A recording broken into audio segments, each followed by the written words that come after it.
नमस्कार। आज देश की तमाम फटाफट खबरों में आपका स्वागत है। वर्ल्ड क्रिकेट के दिग्गज टीमों में शुमार भारत और इंग्लैंड के बीच 4 मैचों की टेस्ट सीरीज का तीसरा मुकाबला दुनिया के सबसे बड़े क्रिकेट स्टेडियम अहमदाबाद के मोटेरा मैदान पर खेला जाएगा। यह मैच आज दोपहर 2:30 बजे खेला जाएगा। यह डे नाइट टेस्ट मैच होगा। टेस्ट सीरीज में भारत और इंग्लैंड की टीम में एक मैच की बराबरी है। मोटेरा का स्टेडियम नए तरीके से तैयार किया गया है और यहाँ की पिच भारतीय टीम के लिए पूरी तरह नई है। अभी तक भारतीय टीम ने गुलाबी गेंद से सिर्फ 2 टेस्ट मैच खेले। यहाँ गुलाबी गेंद से मैच होने वाला है।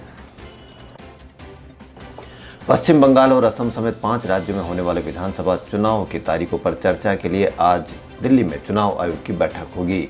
चुनाव आयोग ने बताया कि बैठक में आगामी विधानसभा चुनाव की तैयारियों को अंतिम रूप देने पर चर्चा होगी। बता दें कि पश्चिम बंगाल के अलावा असम, केरल, तमिलनाडु और पुडुचेरी में इस साल मई-जून में विधानसभा चुनाव होने वाले हैं। दुनिया के सबसे बड़े स्टेडियम मोटेरा का उद्घाटन बुधवार यानी आज राष्ट्रपति रामनाथ कोविंद, गृह मंत्री अमित शाह की उपस्थिति में करेंगे। अहमदाबाद में साबरमती के निकट बने मोटेरा स्टेडियम ने दुनिया के अब तक के सबसे बड़े ऑस्ट्रेलिया के मेलबर्न स्टेडियम को पछाड़ दिया है। इसी के साथ दुनिया की सबसे बड़ी सरदार पटेल की प्रतिमा स्टैच्यू ऑफ यूनिटी के बाद अब सबसे बड़े स्टेडियम होने का गौरव भी राज्य ने प्राप्त कर लिया है। यहाँ भारत और इंग्लैंड के मध्य आज तीसरा टेस्ट मैच भी होने वाला है। महामहिम रामनाथ कोविंद बुधवार को 2 दिवसीय यात्रा पर गुजरात पहुंच गए हैं। गोल्फ के जाने-माने खिलाड़ी टाइगर वुड्स मंगलवार सुबह लॉस एंजलिस में एक सड़क दुर्घटना में घायल हो गए। इसके बाद उनको पास के अस्पताल में भर्ती किया गया। फिलहाल वह उसी अस्पताल में है और इलाज करा रहे हैं। वुड्स के साथी मार्क स्टाइनबर्ग ने कहा कि एक्सीडेंट से वुड्स के पैर में चोट लगी है। वह अभी भी सर्जरी करा रहे हैं। साथ ही घटना की गोपनीयता बनाने और समर्थन के लिए धन्यवाद दिया। जानकारी के मुताबिक गोल्फर वुड्स गाड़ी अकेले चला रहे थे। वुड्स की गाड़ी की स्पीड काफी ज्यादा थी, तभी चलाने के दौरान उनकी कार बीच के डिवाइडर से टकरा गई और कार ने नियंत्रण खो दिया और बुरी तरह से क्षतिग्रस्त हो गई। वुड्स को कार से निकाला तो वे काफी घायल थे। उनके कई जगह चोटें लगी थी। किसान कानूनों से जुड़े विवाद को हल करने के लिए बनाई गई 3 सदस्यीय कमेटी आंदोलनकारी संगठनों की राय के बिना ही सुप्रीम कोर्ट में अपनी रिपोर्ट पेश करेगी। दरअसल इस कमेटी ने आंदोलनरत संगठनों से अब तक 4 बार अपनी राय देने की अपील की है, लेकिन संगठनों ने कमेटी के अनुरोध का कोई जवाब नहीं दिया। कमेटी अब तक 11 बैठकों के जरिए कृषि क्षेत्र से परोक्ष और प्रत्यक्ष रूप से जुड़े 500 से अधिक संस्थाओं और विशेषज्ञों की राय ले चुकी है। कमेटी के एक सदस्य के मुताबिक उनकी ओर से आंदोलनकारी किसान संगठनों को ही प्राथमिकता देने पर सहमति बनी थी। इसलिए 21 जनवरी की पहली बैठक में इन संगठनों की राय लेने की पहली वरीयता देने पर सहमति बनी। तब से अब तक कमेटी इन संगठनों से 4 बार अपनी राय देने का आग्रह कर चुकी है। कनाडा की संसद में सोमवार को यहाँ के एक सांसद मार्क डल्टन ने भारत के शिक्षाविद व सुपर 30 के संस्थापक आनंद कुमार की सराहना करते हुए उनके काम को शिक्षा का सफल मॉडल बताया। उन्होंने कहा कि वंचित वर्गों के लिए बच्चों के लिए आनंद कुमार द्वारा किया गया काम प्रेरणा देने वाला है। मार्क ब्रिटिश कोलंबिया के मेपल रिज व पिट्स मीडोज से सांसद है। उन्होंने संसद में कहा कि आनंद कुमार अपने काम के जरिए वंचित वर्गों के बच्चों को तमाम सामाजिक बाधाएं पार कर भारत के सबसे प्रतिष्ठित संस्थानों में प्रवेश करवा रहे हैं। पिछले सप्ताह ऑस्ट्रेलिया सरकार द्वारा समाचार सामग्री के लिए भुगतान संबंधी कानून बनाने के बाद फेसबुक ने देश में समाचार देखने और लिंक साझा करने पर रोक लगा दी थी, लेकिन अब उसे बहाल करने को कहा है। फेसबुक ने कहा कि वह प्रस्तावित कानून पर वार्ता के लिए और अधिक समय मिलने के बाद समाचार लिंक साझा करेगा।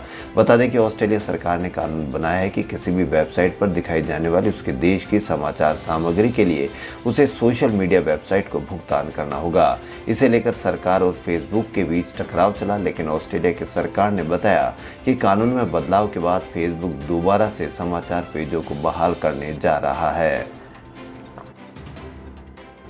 अमेरिकी नागरिकता हासिल करना एक बार फिर आसान हो जाएगा, क्योंकि बाइडेन प्रशासन ने ट्रंप सरकार की नागरिकता नीति को पलट दिया है। अब पात्र उम्मीदवारों को 2008 की तरह ही टेस्ट देना होगा, जिसमें 100 बहुविकल्पीय सवाल होंगे।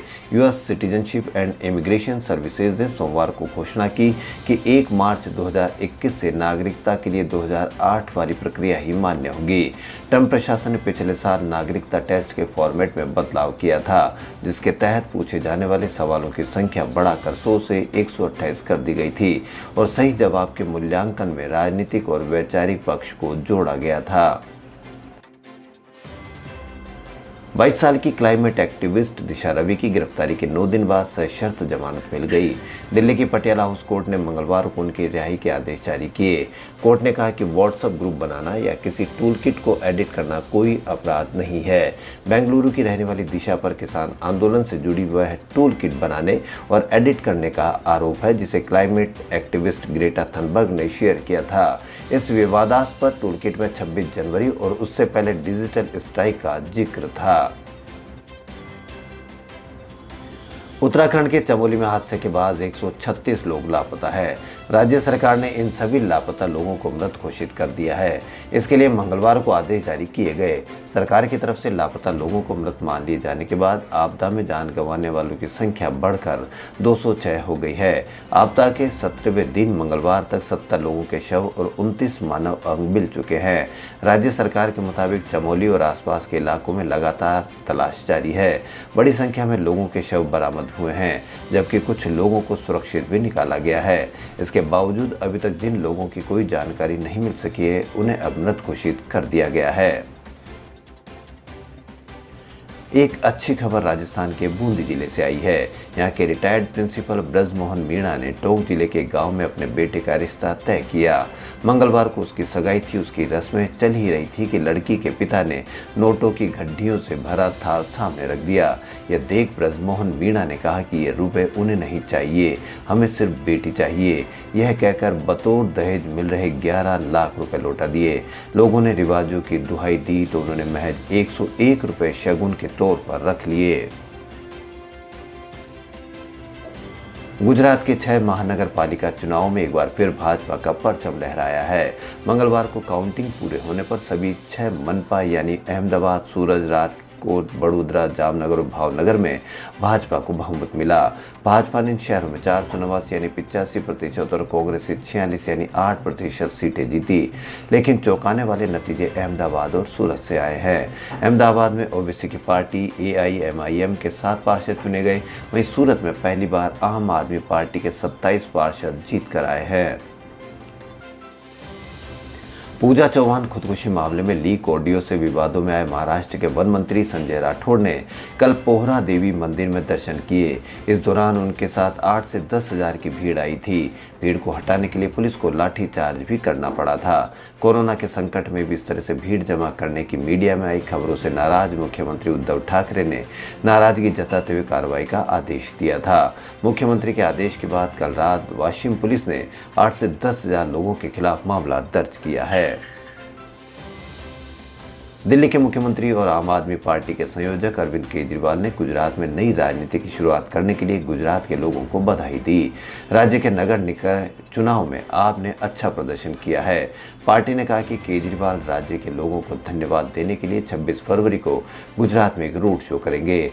आप प्रमुख केजरीवाल ने ट्विटर पर कहा कि नई राजनीति शुरुआत करने के लिए गुजरात के लोगों को दिल से बधाई।